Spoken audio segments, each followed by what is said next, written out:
Olá, me chamo Luan Henrique, sou aluno do curso de graduação em Relações Internacionais pela Universidade Estadual da Paraíba e vim aqui apresentar a minha pesquisa que tem por tema o debate Economia Financeira versus Economia Produtiva sob a ótica da teoria crítica. Trabalho desenvolvido quanto pesquisador bolsista, tendo por meu orientador o professor Dr. Felipe Reis Melo. Como falado, a presente pesquisa provém de trabalho desenvolvido enquanto bolsista da PESC e PIBIC, sendo uma iniciação científica. Além disso, por justificativa, queremos entender por que a economia mais ligada ao setor financeiro, a economia estadunidense, não tem conseguido manter os mesmos níveis de crescimento que a economia baseada na produção, a economia chinesa. Para iniciarmos, é importante fazer uma retrospectiva histórica das duas economias. Bom, primeiro de tudo, o segundo Fundo Monetário Internacional, no ano 2023, dados atualizados, os Estados Unidos possuem o maior PIB do mundo, então eles são considerados a maior economia mundial atualmente. Mas desde o século XIX, o investimento feito pelo Estado gerou uma economia forte, com boa educação, alimentação, novas tecnologias, além do investimento em setores ferroviários, de telecomunicações ou indústria bélica. E um passo muito importante para o crescimento e desenvolvimento dos Estados Unidos como uma economia no mundo foi um período das duas grandes guerras mundiais e também na Guerra Fria, em que os Estados Unidos passou de devedor para credor da Europa. A Europa, estando assolada pela guerra, precisava de suprimentos, mercadorias e também munições, e os Estados Unidos atuou como exportador no momento. Na década de 1980, os Estados Unidos passavam por uma recessão, mas a partir do ano de 1983, eles começaram a registrar um novo crescimento na economia nacional. Então, a taxa de inflação anual permaneceu abaixo de 5% no restante da década até 1990, o que também cooperou para o resgate dos Estados Unidos da situação caótica em que se encontravam devido à recessão. Mas a partir da década de 80 mesmo e a década de 90, aproximando-se ao século XXI, os Estados Unidos começaram a presenciar uma migração de suas indústrias ao exterior, especialmente dos países onde a mão de obra era mais barata e as matérias-primas eram abundantes. Então, a China, segundo o pesquisador Eberstein et al. Os Estados Unidos começaram a experimentar uma queda nos empregos relacionados à substituição de trabalhadores estadunidenses por trabalhadores chineses, segundo os pesquisadores Liu e Wu. No mesmo período, começou a haver um boom na economia chinesa a partir da década de 1980. Então, desde a Revolução de 1940, a China é administrada pelo Partido Comunista Chinês, mas em 1970, o PCC, o Partido Comunista Chinês, declarou um programa de abertura e de reforma econômica. E em 1992, o partido pronunciou que sua missão era desenvolver uma economia de mercado socialista, segundo o autor Sigler. Então, foi uma transformação de uma economia ineficiente deixada pelo governo de Mao Tse-tung para uma economia que havia de ter transformações, então houve reformas nos sistemas financeiros, empresariais, jurídicos, fiscais, inclusive nos sistemas de governança da China. A China começou a desenvolver em grande escala, seu PIB aumentava, grandes indústrias de investimento externo começaram a migrar para a China a fim de mão de obra mais barata e a China começou a se desenvolver. Então a classe média começou a aumentar, pessoas que moravam na área rural começaram a ir para as áreas urbanas. E trago, por exemplo, segundo os dados do Banco Mundial de 2022, o PIB dos Estados Unidos em 2020 se encontrava em 20,9 trilhões de dólares. Já o PIB chinês estava em 14,7 trilhões de dólares, também sendo considerada a segunda maior economia mundial e a primeira maior economia produtiva do mundo. É importante também abordarmos as relações sino-estadunidenses, as relações entre esses dois países. Primeiro de tudo, a relação da queda de empregos nos Estados Unidos e crescimento chinês. Então, como nós falamos aqui, segundo os pesquisadores Eberstein et al. E também os pesquisadores Liu e Wu, há uma relação da queda de empregos a partir da década de 1980 também com o crescimento de indústrias e empregos na China.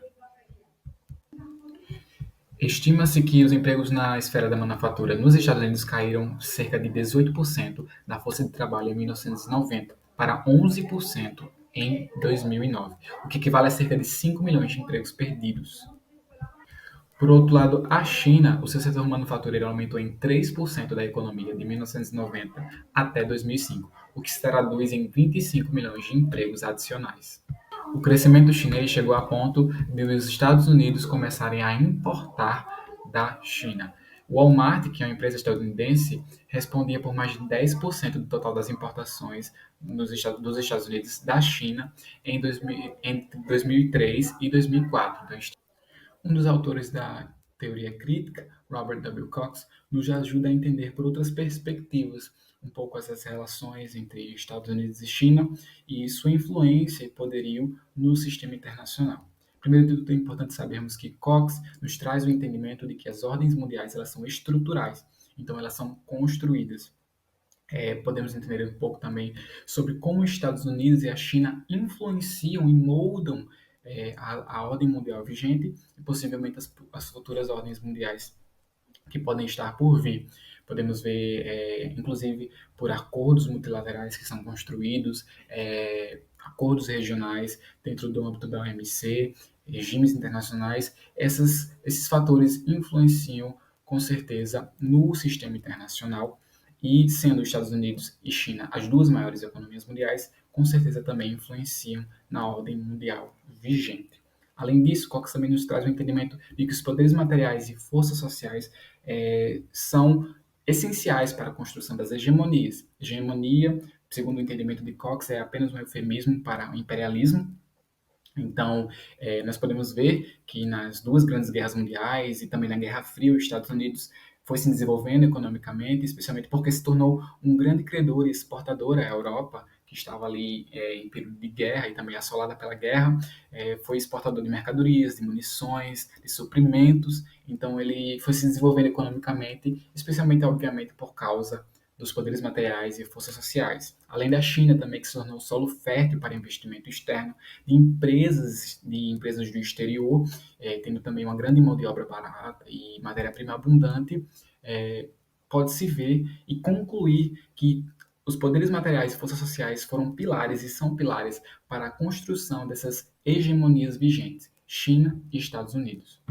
Além disso, podemos entender de modo mais crítico que a competição entre esses dois países no sistema internacional trazem influência, porque há uma disputa comercial entre quem chegará ao topo da economia mundial. Os Estados Unidos atualmente é a maior economia mundial, mas há previsões e estimativas em que a China pode chegar a ser a maior economia mundial em algum momento. Subtende-se que o sistema internacional não subsistiria direito se essas duas economias fossem simplesmente retiradas do globo. Entretanto, é importante que elas contribuam para o crescimento de países em subdesenvolvimento, por exemplo, e não acabem contribuindo para a exploração e o fortalecimento do subdesenvolvimento desses países. Agora, trazendo as conclusões, algumas das conclusões da nossa pesquisa, as principais conclusões, é que conclui-se que os Estados Unidos se desenvolveram sim exponencialmente, como abordamos, sendo então a maior economia mundial vigente. Entretanto, a financiarização da economia tem enfraquecido a própria economia, porque pilares como a criação de indústrias e empresas, a geração de empregos, esse avanço produtivo e foco na exportação tem sido terceirizado à compra e venda de títulos e ações, ao mercado, né, à bolsa de valores, entre outras coisas que acabam trazendo consequências à economia, inclusive à diminuição da geração de empregos. Além disso, a economia produtiva utilizada pela China foi o principal motivo do seu desenvolvimento, especialmente por ser solo fértil para o investimento externo, como abordamos aqui também, e ter saído de uma posição economicamente difícil. A forma da economia produtiva criou indústrias, empresas, gerou empregos, aumentou a qualidade de vida e a classe média. E apesar disso, seus níveis de produção usados por anos têm se saturado no mercado global vigente e possui obstáculos, obviamente, a se enfrentar. Ademais, através do entendimento de Cox, podemos ver que essas duas potências têm forjado a ordem mundial atual e possivelmente podem subjugar os demais estados subdesenvolvidos por motivo da grande competição econômica entre eles dois. Por fim, trago aqui algumas referências que foram usadas a conhecimento aqui nos slides e também na minha apresentação. Eu já agradeço pela atenção.